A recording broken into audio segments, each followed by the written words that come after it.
ఈ ఎల్పిఎస్లో 4 జోన్స్లో రోడ్డుకి టెండర్స్, అంటే రోడ్డు అంటే ఉత్తర రోడ్డే కాదు, రోడ్డు కావచ్చు, తర్వాత సివరేజ్ వాటర్ యూజ్ చేసిన వాటర్ పోయేదానికి, డ్రింకింగ్ వాటర్ లైన్స్, రెయినీ సీజన్లో వాటర్ పోయేదానికి, ఎలక్ట్రికల్ కేబుల్స్ భూమి లోపల, అదేవిధంగా telephone cables, footpaths, cycle paths, ఇవన్నీ కలిసి యాక్చువల్గా 4 జోన్లలో డిజైన్ చేస్తే అది 579.5 కిలోమీటర్లు, 579.5 కిలోమీటర్ లెంత్, దానికి 9,699 కోట్లు అవుతుంది.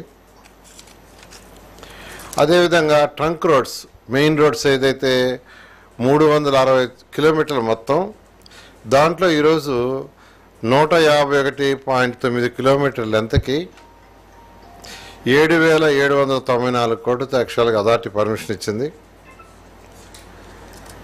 ఎస్టీపీ ప్లాంట్లు 5 జోన్స్లో 5 ఎస్టీపీ ప్లాంట్లు పెట్టడానికి 90 MLD కెపాసిటీ 318.15 కోట్లతో అప్రూవల్ ఇవ్వడం జరిగింది. ఈ విధంగా టోటల్ తీసుకుంటే టోటల్ మొత్తం 24,276.83 కోట్లు, 24,276.83 కోట్లతో ఈరోజు అథారిటీ అప్రూవ్ ఇచ్చింది. సో మొత్తం 62,000 కోట్లు సుమారుగా అవుతుంది. దానికి గాను సుమారుగా 62,000 కోట్లు మొత్తం టోటల్ కంప్లీట్ చేయడానికి.